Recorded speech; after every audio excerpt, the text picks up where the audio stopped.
तो दोस्तों स्वागत है आप सबका हमारे YouTube चैनल पर। तो शुरुआत करते हैं आज की कहानी। एक बार एक गांव जिसमें बहुत ही ज़्यादा अकाल पड़ गया था। वहाँ पर पीने के लिए बिल्कुल भी पानी नहीं था और वहाँ के राजा बिल्कुल परेशान हो गए।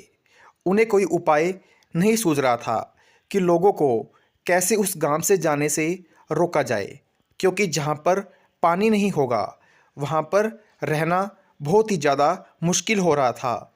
अब उस गांव में उन लोगों ने एक महात्मा जी के बारे में बहुत सुन रखा था कि महात्मा जी को बुलाया जाए, क्योंकि वे ही कोई सुझाव दे सकते हैं। तब उन लोगों ने राजा के सामने महात्मा जी को बुलाने का एक सुझाव दिया। अगले ही दिन राजा ने महात्मा जी को बुलाया और कहा, हे महात्मा, हमारे गांव में बहुत बड़ी समस्या आ गई है। हमारे गांव में पानी की बिल्कुल भी कमी नहीं थी, लेकिन अब पानी यहाँ पर नहीं आ रहा है और यहाँ पूरा पानी का अकाल पड़ गया है। कृपया कर कर आप कोई उपाय बताइए। तब उन महात्मा जी ने कहा, मैं तुम्हें एक उपाय बताता हूँ। तुम लोगों को यहाँ से जाने के लिए न रोककर तुम यहाँ पर एक तालाब की संरचना करो, उसका निर्माण करो, ताकि लोग उसमें अपना कार्य भी करें और साथ में जो भी बारिश आएगी उसका पानी उस तालाब में लंबे समय के लिए एकत्रित हो सके। इसी प्रकार राजा ने महात्मा जी को कहा, महात्मा जी, मैं आपको दंड दे देता हूँ, जैसा भी आपकी मर्जी, आप इस गांव के लिए कुछ करवाइए। तब उस महात्मा जी ने उस राजा से कुछ मनी लेकर, रुपया लेकर यह कार्य उस गांव के लोगों को दे दिया। अब गांव के लोग तालाब के निर्माण के लिए अपना प्रयास करने लगे और बारिश भी होने लगी।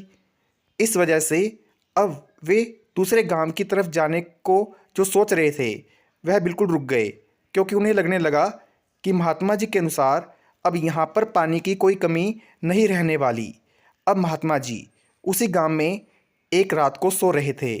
तभी वहाँ पर एक आदमी आया। उसको पता था उस महात्मा जी के पास बहुत ज़्यादा रुपए हैं। वह व्यक्ति बहुत ही ज़्यादा लालची था। उसने महात्मा जी को जब सोते देखा, वह महात्मा जी के पास पहुंच गया और वहां पर उनका जो बैग पड़ा पड़ा था उस बैग में जाकर देखने लगा और उसमें बहुत सारे रुपए थे। तब उसने यह बैग चुरा लिया, लेकिन जैसे ही उसने यह बैग चुराया उसमें जो भी रुपए थे वह मिट्टी के बन गए। तब महात्मा जी जाग गए और महात्मा जी कहने लगे, तू अपनी किस्मत जो खुद तेरे ऊपर है, तू उसे अच्छा नहीं कर सकता।